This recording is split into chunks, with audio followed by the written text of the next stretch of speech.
What is happening, ladies and gentlemen? Ty from Ty Drives here. A very excited Ty today because we get to check out the 2023 Audi RS6 Avant.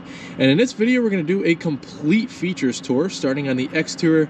We're then going to pop the hood, detail the powertrain, and of course get an exhaust clip. We'll then check out the inside, starting with the trunk space, the rear seats, and finally the front seats. We're going to want to make sure to stay tuned to the end of the video because I'm going to strap this GoPro to my head and we're going to take this for a test drive. So pretty loaded up car today. Now we don't really see a whole lot of RS6 Avants without the black optic or carbon optic package, but this one does not have either of those. So we have a nice sort of classy specification for this car. We also have carbon ceramic brakes, the driver's assistance package and executive package, and the sport exhaust. So just a little overview of the options we're working with on this particular vehicle. As we come up front, as standard, we have laser headlights. So laser bulbs for the headlights on this vehicle, pretty neat. You could see the kind of laser warning on the inside. And when we're all lit up, it looks very nice. We have LED turn signals, LED daytime running lights as well. We also have headlight washers right below, and some nice air intakes. We could see the intercoolers off the inside, so functional vents all the way across the vehicle. And we have these nice silver accents that come down below and to the sides because this is a non-black optic car. Parking sensors span the front bumper for, of course, the parking sensors and the parking assist. And we also have these larger sensors to either side of the Audi rings for the adaptive cruise control, and a little camera below the Audi rings that helps out with the 3D camera system on this vehicle. Very nice body lines for the hood that kind of flow into the grille. And take a look at these wheels. Beautiful 22-inch silver painted wheels. Just take a look at the metallic just in the wheels alone. Beautiful wheels on this vehicle. And the tires measure 275/30 all the way around, and we have some massive carbon ceramic brakes with 10 piston calipers. I'm pretty sure the brake rotors on this vehicle are larger than the wheels on my truck. Off to the side, we have some nice aluminum mirrors as well as bright work surrounding the windows. Pretty bowed out side skirts on this vehicle, accommodating the wider fenders and quarter panels on this vehicle that the RS6 has. Flipping around, we can see that the mirrors have the turn signal indicators, another camera below for the 360 camera system, and blind spot indicators on the inside of the mirror. We also do have smart key entry on all four of the door handles. You have the button right here to lock, and just put your hand behind the handle to unlock, and the door handles are also illuminated. Carbon ceramic rotors on the rear as well, part of that $9,000 option this vehicle has. Taking a look back, you can really see that beautiful wagon stance. What a car. It's truly what a car. We have the silver roof rails, the panoramic sunroof system, nice spoiler back here too. And we have some pretty nice tail lamps back here, fully LED. We have the sequential turn signals, which is always nice to see, and LED brake lights and tail lights. Of course, parking sensors back here too, and we also have a trunk release and a backup camera right below the Audi rings. Very large exhaust tips. We do have the sport exhaust with us today, and nice sort of accents that go up and around the exhaust tips. I really like that sort of design cue. Pretty simple for badging back here. All we really have is the RS6 and the rings. So I'm pretty sure you can tell by the excitement in my voice what I think of the styling on this vehicle. I want to hear your thoughts. Let me know in the comments. Alright, so opening the hood to the RS6 Avant reveals the beating heart within this vehicle. 4-liter, twin turbocharged V8, and it's good for 591 horsepower, 590 pound-feet of torque. That of course comes hooked up to the quattro all-wheel drive system, and we do have an 8-speed torque converter transmission. Very clean out of the hood actually here too, and we also have a mild hybrid setup, so we kind of have a starter generator to help out with the start-stop system of this vehicle.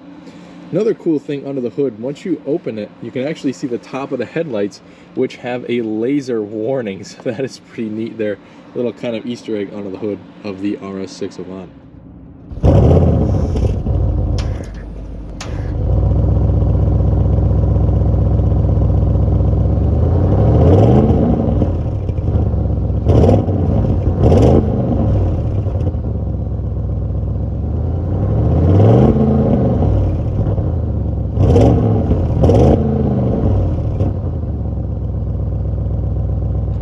So now that we're back here, I'm going to show you the reason why we get an RS6 Avant over an RS7, and that is simply practicality. Now, not knocking the RS7 at all, because that also has some pretty good storage space, but you just can't beat the wagon. Take a look at how much room we have back here. It's all very nicely carpeted, and we even have these little handles back here to fold down the rear seats.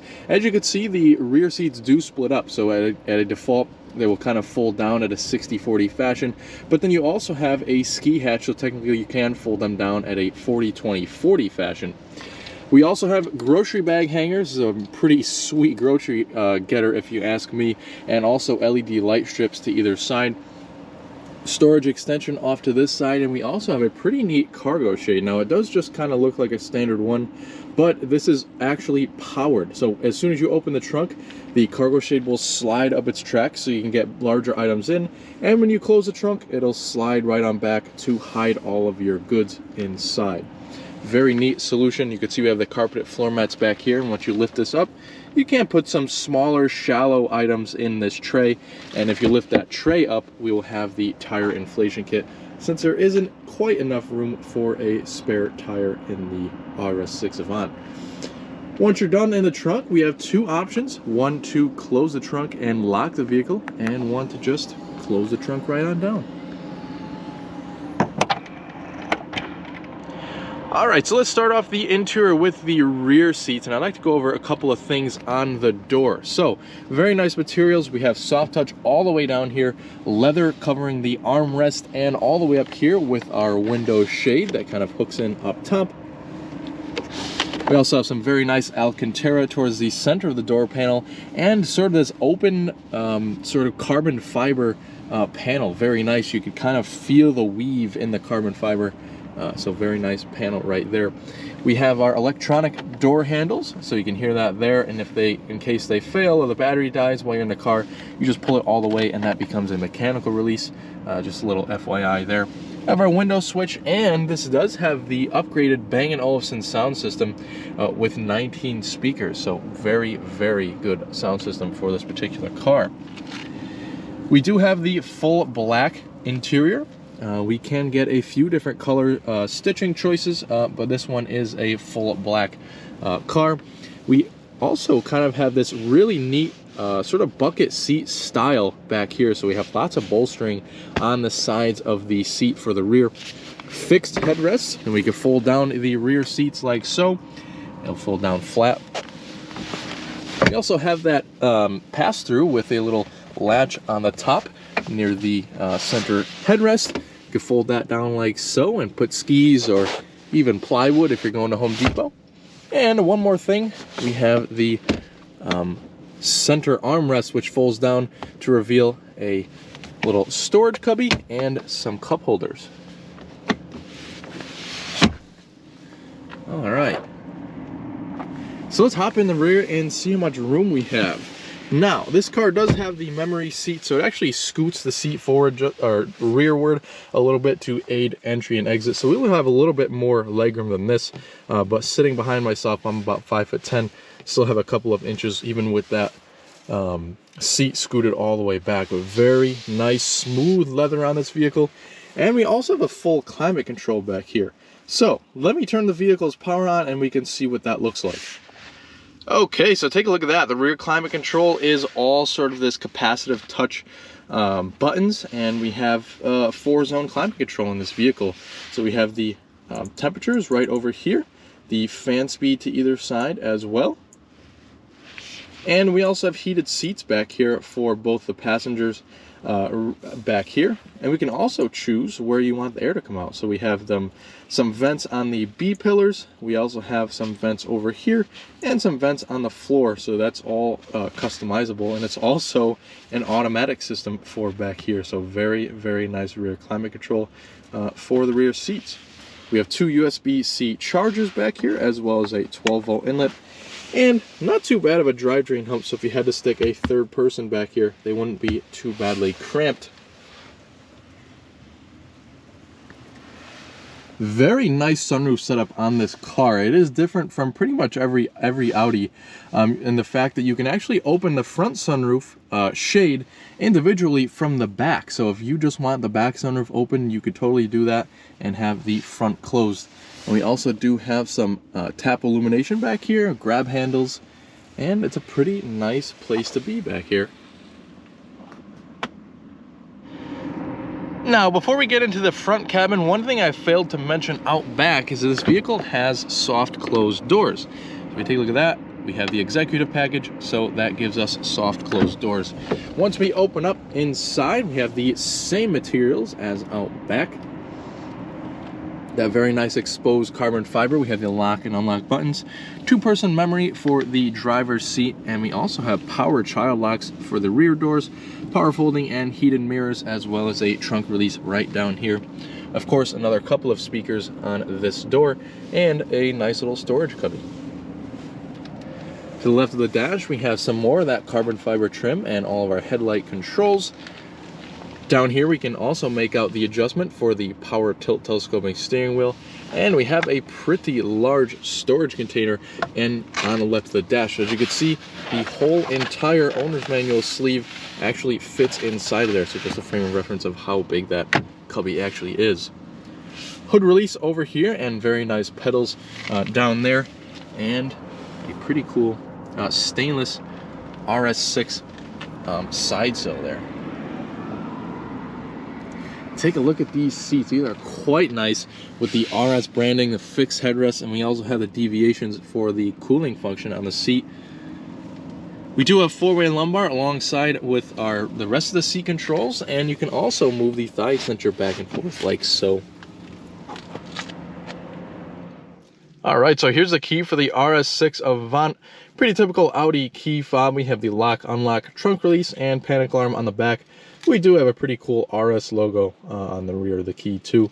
You also have this button here, which will release a physical key in case you need it. Give you a pretty cool slot to stick your key right over here, and the push button start is right below the lower screen.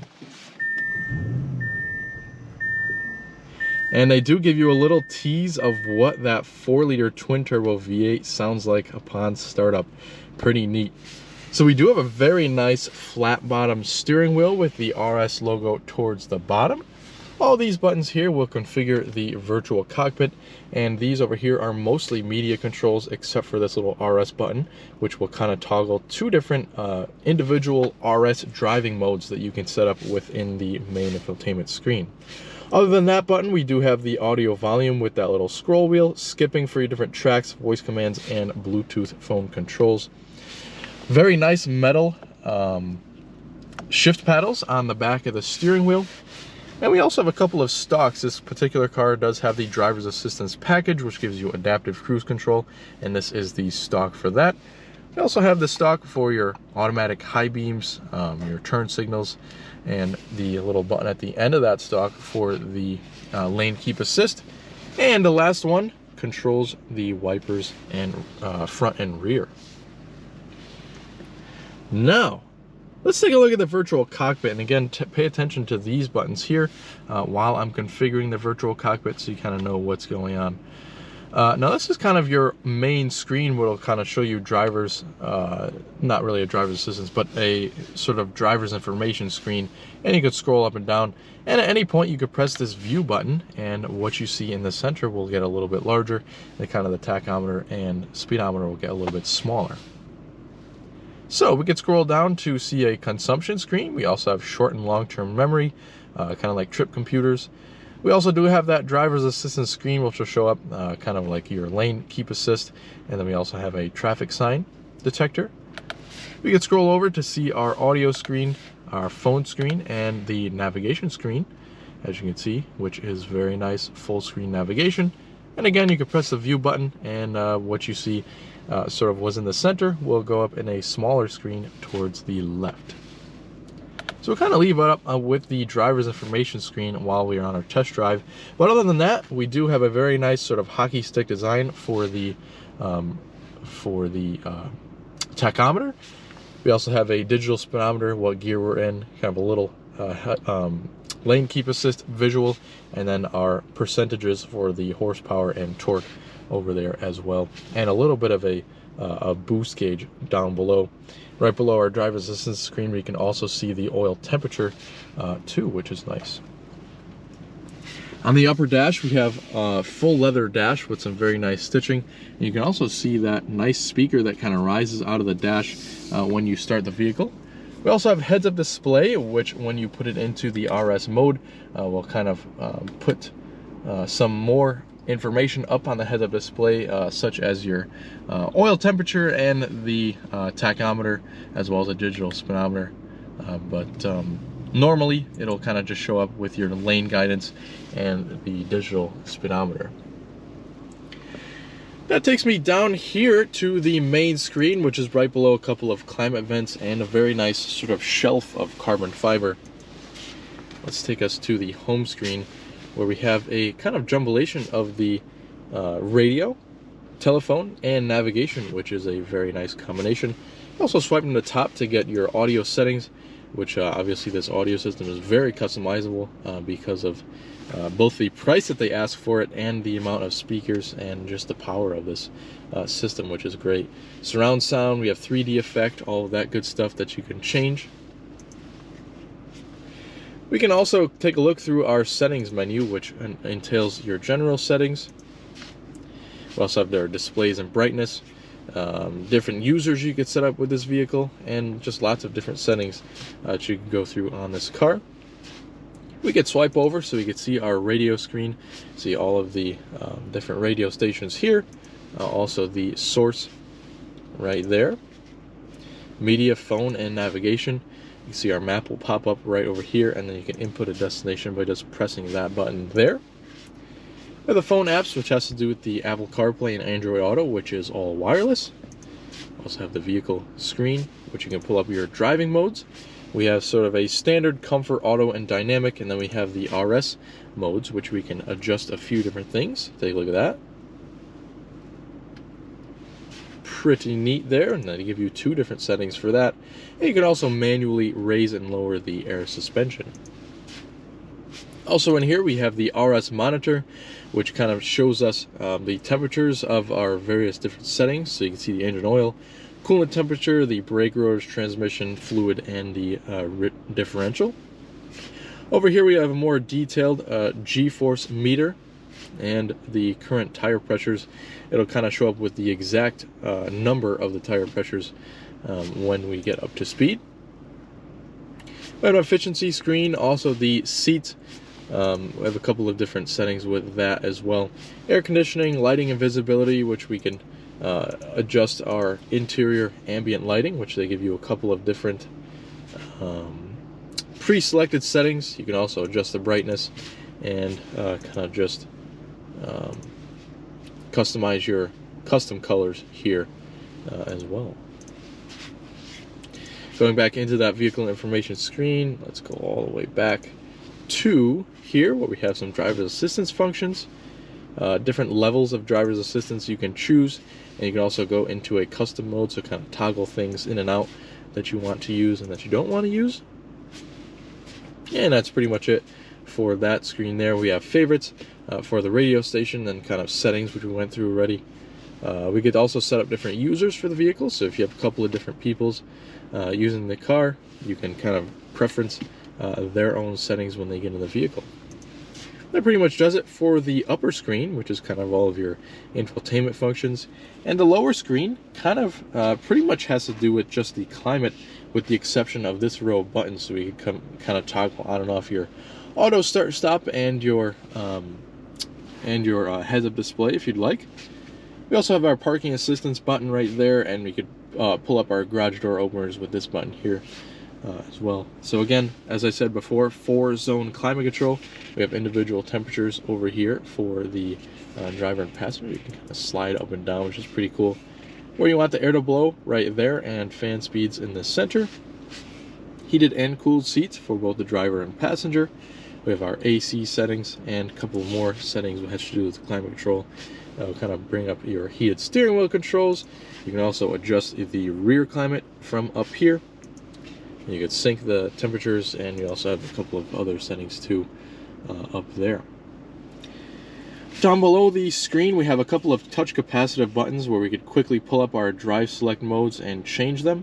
We can turn on and off our traction control, on and off your hazards, and we also have the quick defrosters down here too.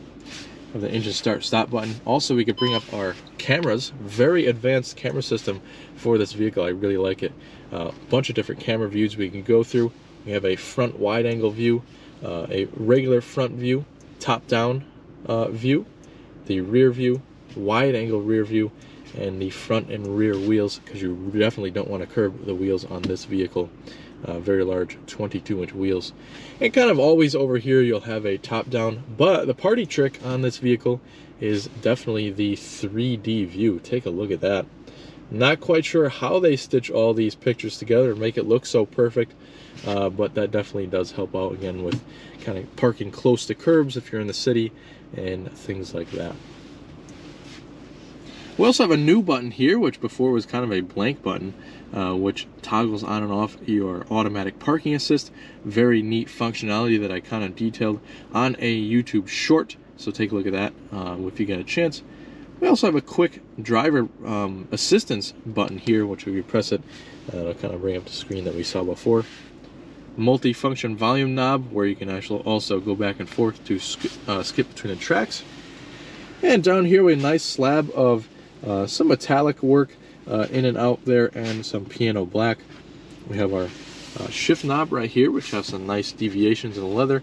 Pull it all the way back into drive. And once you're into drive, you have a couple of different settings. You can either pull back, and that will put the transmission into a sport mode, or you could just slide it over like so, and you could shift manually either down here or with the paddle shifters. We also have reverse, which will again bring up the backup camera and the top-down view and activate the parking sensors. We also have neutral somewhere in between, and the P for park. Electronic parking brake down here, and again the couple of cup holders which you saw before. Nice soft center console which you can lift up, and we have a wireless charging pad, some illumination, and some storage, and a couple of USB-C charging pads. Very nice passenger area, and this Quattro logo actually lights up at night with the ambient lighting. A lockable glove box. It's all felt lined, pen holder, and illuminated as well. Full black headliner, in which you can get a suede headliner as an option. We can fold down our sun visors and see that we have a mirror, light, and card holder.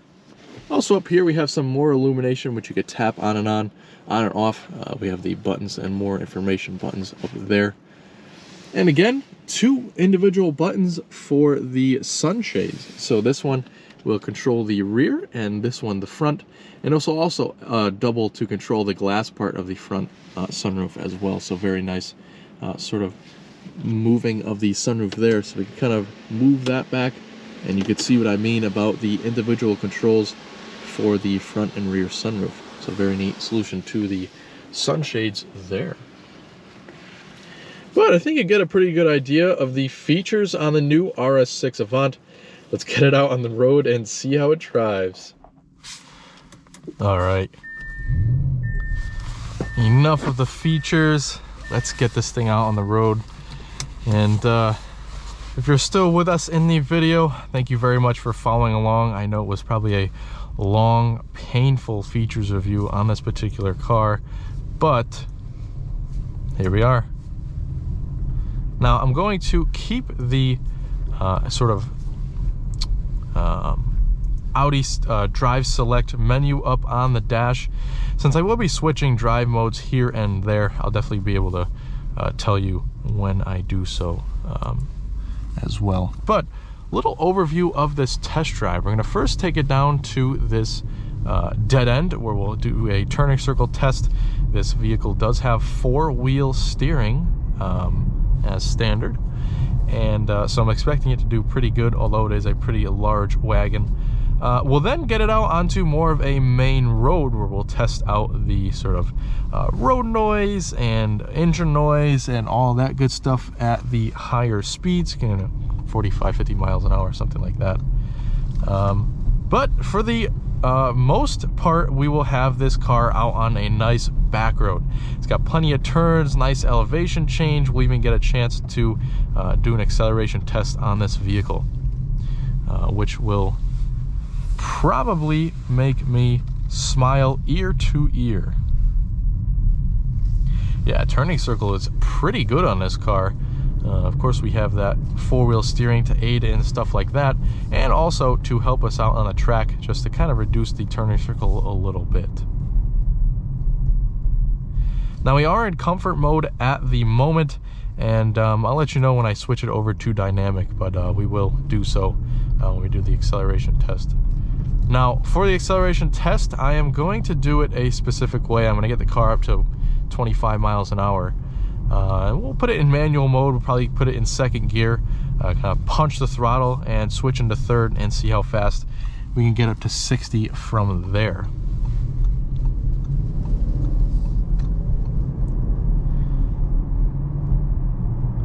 But as you see, just taking off, from a stop in comfort mode, I did give it a little bit of gas, maybe about quarter throttle. I'm sure you could have tell by the power and torque gauges there. But, once you have it in comfort mode, it is just a comfortable car. It really is. And you just don't expect that a car like this would have 591 horsepower under the hood. Let's test out the lane keep assist. Works very nice. As you can see, the little screen there turns red when I'm going outside of my lane, and it'll gently steer me back into the lane. So that is a very nice feature.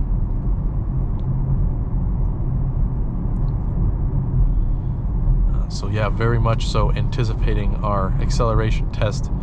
And we will throw it into a corner, nothing crazy. But I would like to get a feel for the suspension, since we do have the air suspension on this vehicle.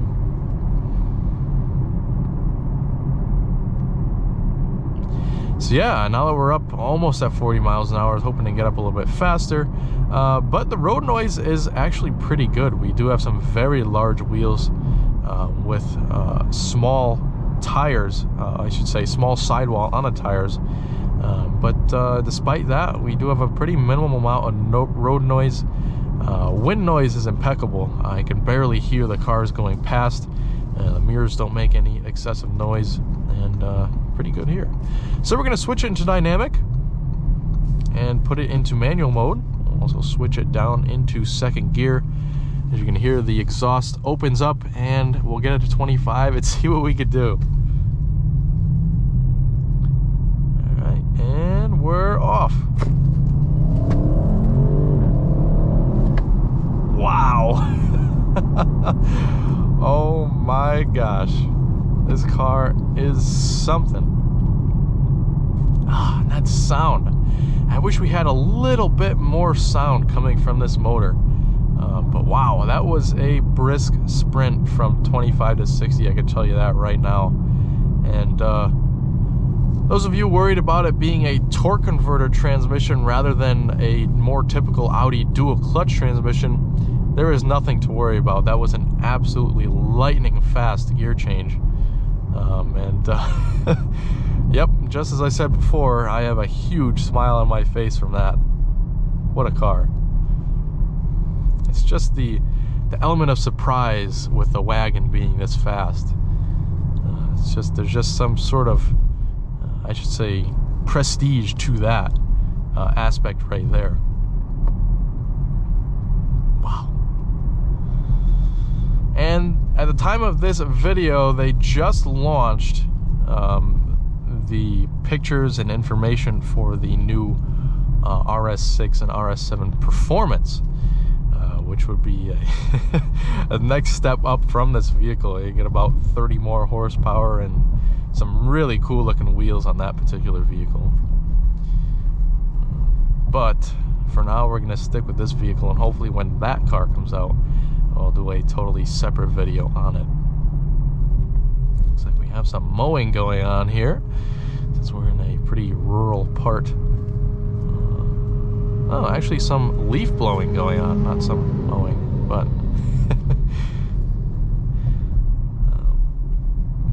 once we round this corner up here, there's a nice S-turn with some kind of banking going on too, so we'll get a good feel for this vehicle, and we'll keep it in dynamic mode, and we'll see what it's like going around the corners. Alright, so good thing we have this minivan out of the way, and we can put this car to the test.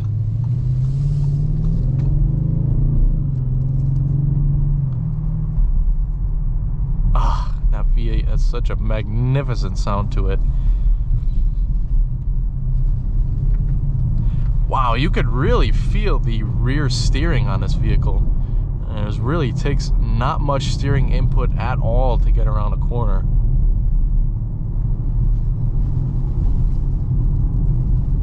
Wow. This thing corners unlike any wagon that I could ever imagine does. So yeah, pretty impressive.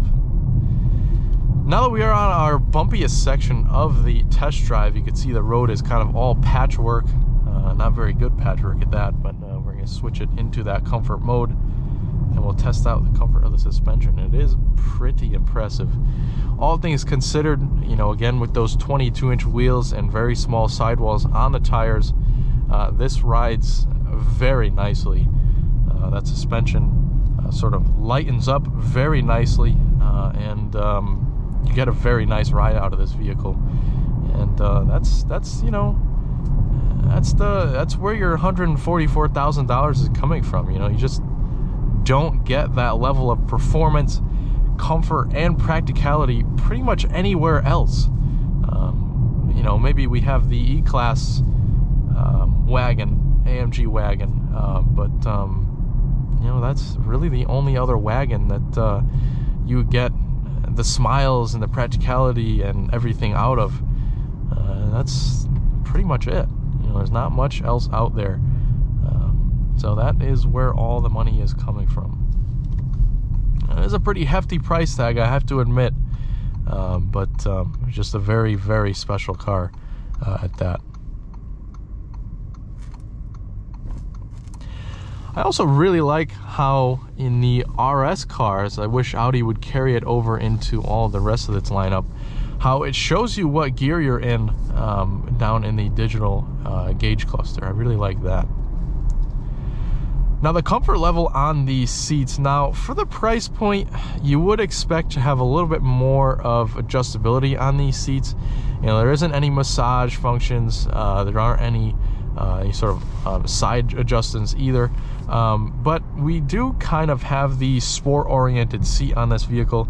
You can opt for individual contour seats, which will have that massaging and more adjustability, but with the sport seats I would have liked to seen a little bit more power adjustments within the seat. But with that being said, it is plenty comfortable.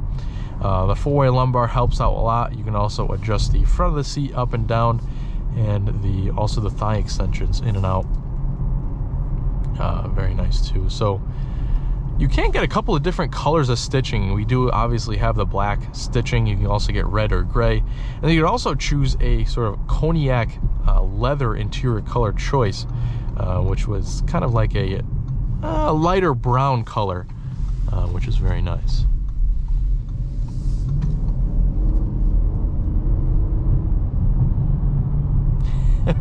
So yeah, even in comfort mode, if you give it the beans, it's still there, and it's in pretty much silence. All right, so now that we're back at our home base, I am very sad to give up this RS6 Avant, let me tell you that. But yeah, to wrap it up, the name of the game is three things: performance, comfort, and practicality for this RS6 Avant. And that does all three of these amazingly. And I hate to see this car go, but it is off to its new owner. And I hope you have enjoyed the RS6 Avant just as much as I have. I also hope you stay with us here at Ty Drives for more exciting reviews and test drives just like this one.